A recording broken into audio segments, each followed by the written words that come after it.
They be wondering what we're eating. They say that dudes like us, we couldn't really be feasting, but we're more than living decent, getting all that we're needing, keeping the temple cleaning, staying active and beasting. Big up that Turnip Vegan, that's my dude in the spot. I tell Stu in the pot, this Diego vegan crew, we don't stop. Rock with the one Turnip Vegan, he's flipping the table. We come from many angles, that's what we're saying, man, no label. No label.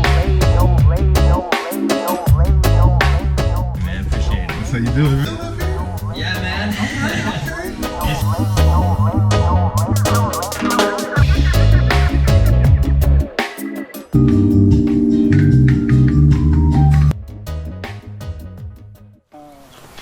Hey, how's everyone doing? This is Turnip Vegan, and I'm here with Trevy James. What's going on? And this is episode number 3 of No Labels. Short story how we met. On the side, I do drive Uber and Lyft. You know, brother got to feed his kids. Now I'm playing. That's a lot. But anyway, I do drive Uber and Lyft on the side, and so one day at 6 a.m., I get a call, you know, pull up, and Trevy comes out with this Jamaican, half marathon outfit on. You know, I think he had something on your head, and I'm just like, this dude got flavor, you know? And during the ride, we start talking more, come to find out he's vegan, we exchange tags, and so we stayed in contact that way. We're both in San Diego. And so I start realizing what amazing thing Trevy does.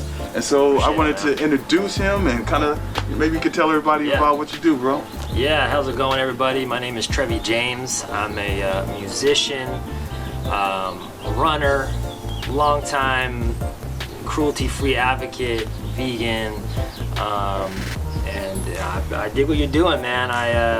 It speaks to me as well, the whole, especially the labels thing.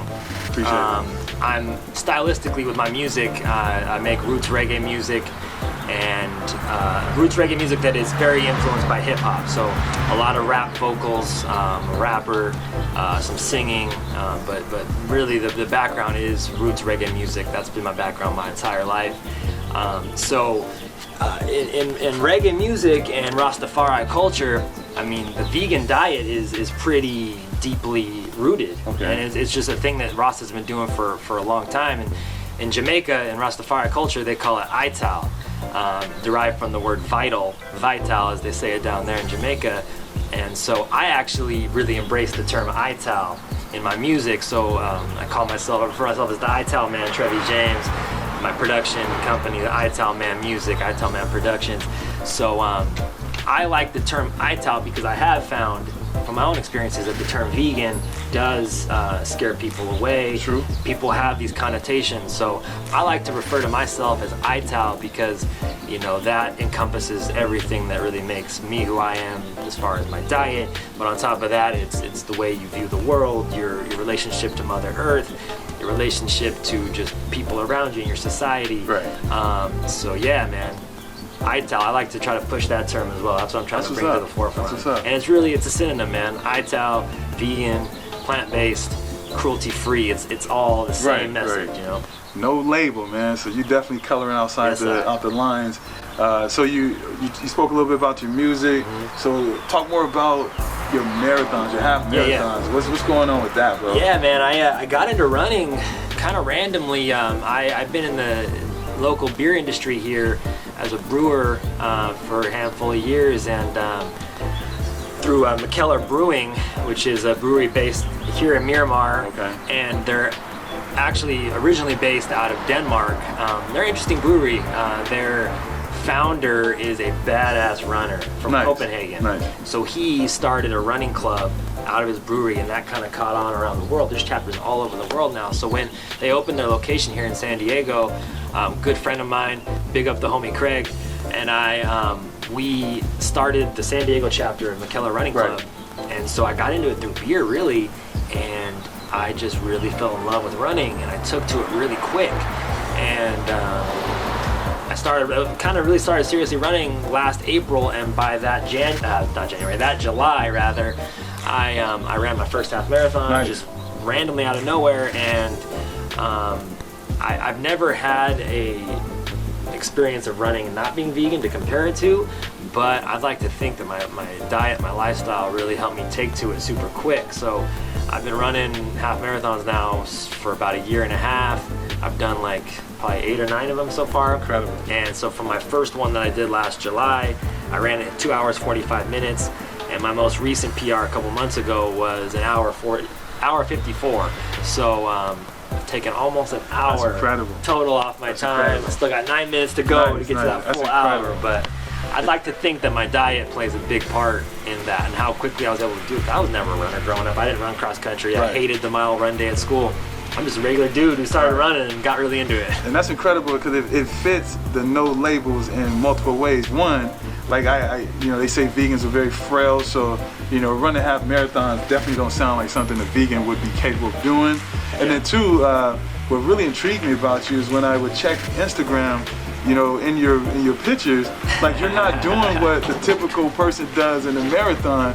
I would see pictures with you throwing up the West Coast. Yeah, man, I like to have fun with them, man. The dopest fit on. I'll show you guys a few photos, but you actually make running half marathons look fun. You actually make it look cool at the same time. And that's kind of why I so far stick to half marathons. I am working toward doing my first full. I'll do it at some point, but I feel like 13.1 miles is the best distance for me to still have fun. Right. At the same time, really feel like I really worked myself. Because after that, man, your legs are feeling it. You're tired. But I still have fun with it. So I like to have fun with it on my run. So let's get into some questions. And so what I want to do with this segment is address a lot of stereotypes. And so I asked multiple people. I posted something on Instagram saying, hey, share with me what you hear the most as a vegan, or if you're not a vegan, as about when it comes to stereotypes. Simple question, but some person said, well, I hear vegans are weak. Like they're weak, like they don't have the energy or protein or things that they need. How do you feel about that question? I mean, looking at you, I obviously don't lift like you do. I don't lift ever, so I don't have the muscle mass there, but I think looking at both of us and what we do athletically, I think we can just prove that wrong right there. It's about just doing it, staying fit. I run and do yoga. That's what I do. Okay. So I've never had a problem. I've never not been able to plank like anyone else in yoga class. So, and I mean, weak. You can't be weak and run 13 miles. So we're gonna go ahead and shut that down as a myth. Cut that one out. Okay. So next question is from the amateur vegetarians. I don't know if she's vegetarian or vegan, but what stereotype she hears a lot is, what do vegans eat? Grass? Do we just eat grass? How do you feel on that? How do you feel about that stereotype? I mean, I can see why people wonder what we eat, but it's very close-minded to just think that it's just grass, man. Because I mean, it's plant-based, and I guess the term plant-based leads to think we're munching on leaves and stuff. I mean, we're talking the entire spectrum of fruits and vegetables. You can do anything with that. Especially when you start incorporating jackfruit, and I'm a big fan of cucumber. I make sandwiches with cucumber replacing meat. That sounds good. I do spinach, sprouts, avocado, and my base is just a bunch of cucumber, man. Things like that, that just eat everything, man. Beans, rice. We still have our substitutes. We can still drink milk, almond milk, almond butter, peanut butter, all that stuff, between nuts, seeds, fruits, vegetables, plant-based, you're eating everything. I understand. Like me personally, I feel like I eat a wider variety of food since I switched to the transition to vegan. At first I couldn't comprehend what I was gonna eat, but once you start understanding like everything about meat, like sandwiches, turkey, everything that we eat, it was a concept put together and what ingredients they mix together to make that. And so our minds trapped on, all right, this is what a sandwich is supposed to have, meat in the middle, but I never thought about putting cucumbers and stuff like that in my sandwich. Yeah, man, I like it. It works for me. The thing that you really kind of frustrates me sometimes, it's double-edged sword, because I can go out and I've never had better desserts and meals in my life, man. There's so many places, especially here in San Diego and places like Vegas, New York, LA.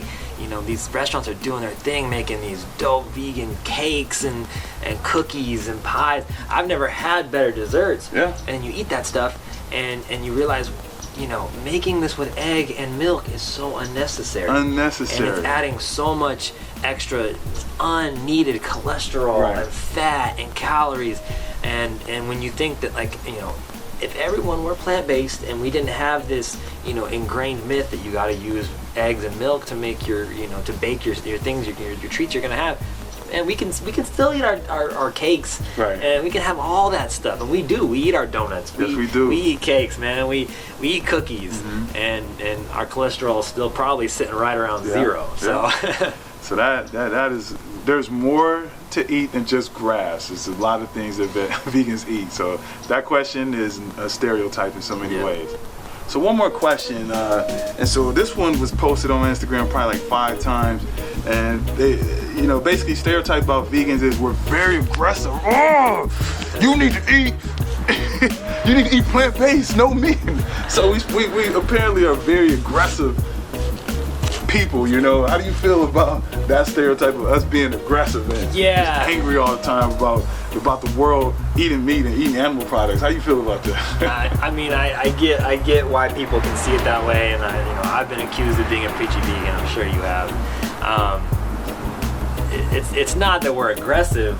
We're just passionate. You know what I mean? And at least for me, the way I see it, you know, I look at my society, my country, my community, and you just see people that are just stuck in this unhealthy, sick, you know, just way of being, and how you realize how deeply entrenched it is, and you want to just help fix that. You know, we're just trying to help, you know, and it's tough, you know, because people, you know, when they don't want to hear it, they're not going to hear it, and we recognize that. Like, I'm not going to, you know, tell someone, hey, right now you got to do this. Like, you know, it's going to happen in time, you know, but I think it's about, you know, being exposed to the idea, seeing people who are doing it, seeing the benefit they've received, people like ourselves, and people finally making that change for themselves. And it's slowly but surely happening. A lot of these documentaries are coming out.